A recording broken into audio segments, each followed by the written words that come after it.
जय श्री कृष्णा। आइए सुनते हैं गरुड़ पुराण का 9वां अध्याय। उरड़, श्याम सूत्र, संडामर्ग, उदुम्बर, सेसंबल नामक यम के महादूत लौहदान से सुख प्रदान करने वाले होते हैं।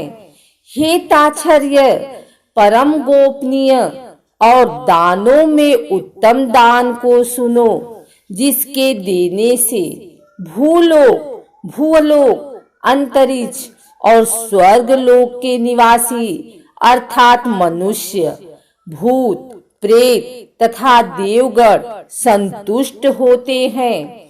ब्रह्मा आदि देवता, ऋषिगण तथा धर्मराज के सभासद स्वर दान से संतुष्ट होकर वर प्रदान करने वाले होते हैं। इसलिए प्रेत के उद्धार के लिए स्वर दान करना चाहिए। हे तात, स्वर का दान देने से जीव यमलोक नहीं जाता, उसे स्वर्ग की प्राप्ति होती है। बहुत काल तक वह सत्यलोक में निवास करता है। तदंतर इस लोक में रूपवान, धार्मिक, वाक्पटु, श्रीमान और अतुल पराक्रमी राजा होता है। कपास का दान देने से यमदूतों से भय नहीं होता। लवण का दान से यम से भय नहीं होता। लोहा, नमक, कपास, तूल और स्वर के दान से यमपुर के निवासी चित्रगुप्त आदि संतुष्ट होते हैं। सप्त धान्य प्रदान करने से धर्मराज और यमपुर के तीनों द्वारों पर रहने वाले अन्य द्वारपाल भी प्रसन्न हो जाते हैं। धान, जौ, गेहूं, मूंग, उड़द, काकुन या कगुनी और 7वां चना, ये सप्त धान्य कहे गए हैं। जो व्यक्ति गोचर्म मात्र 100 गायें और 1 बैल जितनी भूमि पर स्वतंत्र रूप से रह सके, विचरण कर सके, उतनी विस्तार वाली भूमि गोचर्म कहलाती है। इसका दान समस्त पापों का नाश करने वाला है। भूमि विधान पूर्वक सत्पात्र को देता है। वह ब्रह्म हत्या के पाप से मुक्त होकर पवित्र हो जाता है। ऐसा मुनीश्वरों ने देखा है। राज्य में किया हुआ अर्थात राज्य संचालन में राजा से होने वाला महापाप न व्रतों से, न तीर्थ सेवन से और न अन्य किसी दान से नष्ट होता है, अपितु वह तो केवल भूमि दान से ही विलीन होता है। जो व्यक्ति ब्राह्मण को धान्यपूर्ण पृथ्वी का दान करता है, वह देवताओं और असुरों से पूजित होकर इंद्र लोक में जाता है।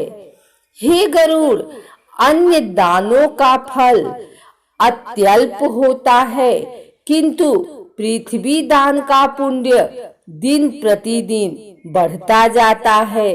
भूमि का स्वामी होकर भी जो ब्राह्मण को भूमि नहीं देता, वह जन्मांतर में किसी ग्राम में 1 कुटिया तक भी नहीं प्राप्त करता और जन्म जन्मांतर में अर्थात प्रत्येक जन्म में दरिद्र होता है। भूमि का स्वामी होने के अभिमान में जो भूमि का दान नहीं करता, वह तब तक नरक में निवास करता है जब तक शेषनाग पृथ्वी को धारण करते हैं। इसलिए भूमि के स्वामी को भूमिदान करना ही चाहिए। अन्य व्यक्तियों के लिए भूमि दान के स्थान पर मैंने गोदान का विधान किया है। इसके बाद अंत धेनु का दान करना चाहिए और रुद्र धेनु देनी चाहिए। तदंतर ऋण धेनु देकर मोक्ष धेनु का दान करना चाहिए। हे खग, विशेष विधान पूर्वक बैतरणी धेनु का दान करना चाहिए। दान में दी गई गौएं मनुष्य को त्रिविध पापों से मुक्त करती हैं। बाल्यावस्था में, कुमारावस्था में, युवावस्था में, वृद्धावस्था में अथवा दूसरी जन्म में, रात में, प्रातः काल, मध्याह्न, अपराह्न और दोनों संध्या कालों में शरीर, मन और वाणी से जो पाप किए गए हैं वे सभी पाप तपस्या और सदाचार से युक्त वेदविद ब्राह्मणों को उपस्कर युक्त दान सामग्री सहित सवत्सा और दूध देने वाली कपिला गौ के एक बार दान देने से नष्ट हो जाते हैं। दान में दी गई वह गौ अंत काल में गोदान करने वाले व्यक्ति का संचित पापों से उद्धार कर देती है। स्वस्थ चित्तावस्था में दी गई एक गौ आतुरावस्था में दी गई 100 गाय और मृत्यु काल में चित्त विवर्जित व्यक्ति के द्वारा दी गई 1000 गाय तथा मरणोत्तर काल में दी गई विधि पूर्वक 1,00,000 गाय के दान का फल बराबर ही होता है। यहाँ स्वस्थावस्था में गोदान करने का विशेष महत्व बतलाया गया है। तीर्थ में सतपात्र को दी गई एक गाय का दान 1 लक्ष गोदान के तुल्य होता है। सतपात्र में दिया गया दान लक्ष गुना होता है। उस दान से दाता को अनंत फल प्राप्त होता है और दान लेने वाले पात्र को प्रतिग्रह दान लेने का दोष नहीं लगता। स्वाध्याय और होम करने वाला तथा दूसरों के द्वारा पकाए गए अन्न को न खाने वाला अर्थात स्वयं पाकी ब्राह्मण रत्नपूर्ण पृथ्वी का दान लेकर भी प्रतिग्रह दोष से लिप्त नहीं होता। विष और शीत को नष्ट करने वाले मंत्र और आग भी क्या दोष के भागी होते हैं। अपात्र को दी गई वह गाय दाता को नरक में ले जाती है और अपात्र प्रतिग्रहिता को 101 पीढ़ी के पुरुषों के सहित नरक में गिराती है। इसलिए अपने कल्याण की इच्छा करने वाले विद्वान व्यक्ति को अपात्र को दान नहीं देना चाहिए। एक गाय एक ही ब्राह्मण को देनी चाहिए। बहुत ब्राह्मणों को एक गाय कदाप नहीं देनी चाहिए। वह गौ यदि बेची या बांटी गई तो 7 पीढ़ी तक के पुरुषों को जला देती है। हे खगेश्वर, मैंने तुमसे पहले बैतरणी नदी के विषय में कहा था। उसे पार करने के उपाय भूत गोदान के विषय में मैं तुमसे कहता हूँ। काले अथवा लाल रंग की गाय को सोने के सींग, चांदी के खूर और कांसे के पात्र की दोहनी के सहित 2 काले रंग के वस्त्रों से आच्छादित करें। उसके कंठ में घंटा बांधें। तब कपास के ऊपर वस्त्र सहित ताम्र पात्र को स्थापित करके वहां लौह दंड सहित सोने की यम मूर्ति भी स्थापित करें और कांसे के पात्र में घृत रखकर यह सब ताम्र पात्र के ऊपर रखें। ईख की नींव बनाकर उसे रेशमी सूत्र से बांधकर भूमि पर गड्ढा खोदें एवं उसमें जल भरकर वह ईख की नाव उसमें डालें।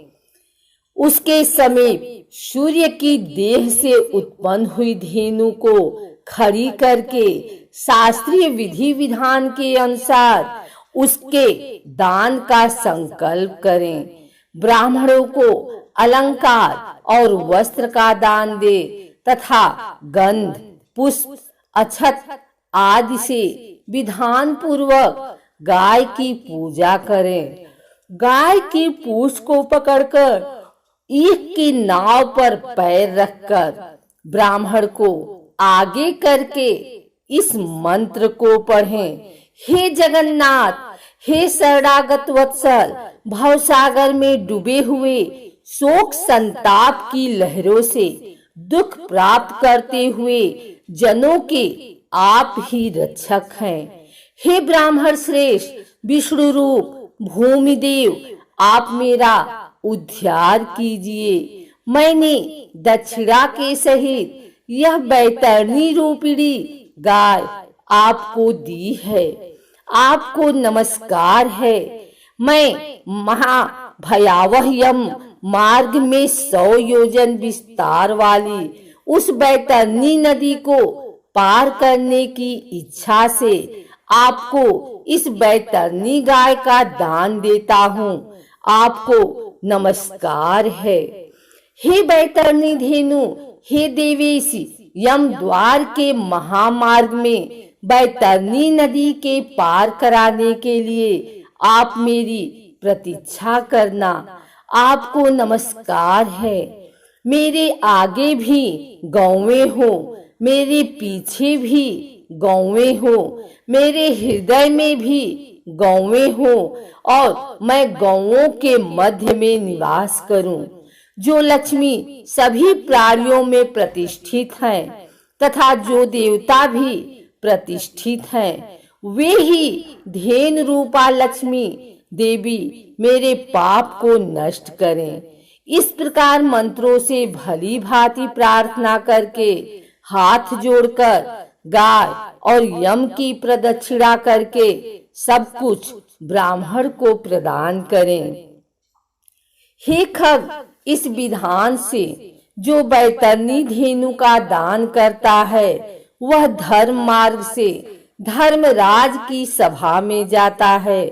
शरीर की स्वास्थ्यावस्था में ही बैतरणी विषयक व्रत का आचरण कर लेना चाहिए और बैतरणी पार करने की इच्छा से विद्यमान को बैतरणी गाय का दान करना चाहिए। हे खग, बैतरणी गाय का दान करने से महामार्ग में वह नदी नहीं आती। इसलिए सर्वदा पुण्य काल में गोदान करना चाहिए। गंगा आदि सभी तीर्थों में, ब्राह्मणों के निवास स्थानों में, चंद्र और सूर्य ग्रहण काल में, संक्रांति में, अमावस्या तिथि में, उत्तरायण और दक्षिणायन, कर्क और मकर संक्रांतियों में, विषु अर्थात मेष तथा तुला की संक्रांति में, व्यतिपात योग में, युगादि तिथियों में तथा अन्याय पुण्य कालों में उत्तम गोदान देना चाहिए। जब कभी भी श्राद्ध उत्पन्न हो जाए और जब भी दान के लिए सुपात्र प्राप्त हो जाए, वही समय दान के लिए पुण्य काल है। क्योंकि संपत्ति अस्थिर है, शरीर नश्वर है, संपत्ति सदा रहने वाली नहीं है और मृत्यु प्रतिक्षण निकट आती जा रही है। इसलिए धर्म का संचय करना चाहिए। अपनी धन संपत्ति के अनुसार किया गया दान अनंत फल वाला होता है। इसलिए अपने कल्याण की इच्छा रखने वाले व्यक्ति को विद्यमान ब्राह्मणों को दान देना चाहिए।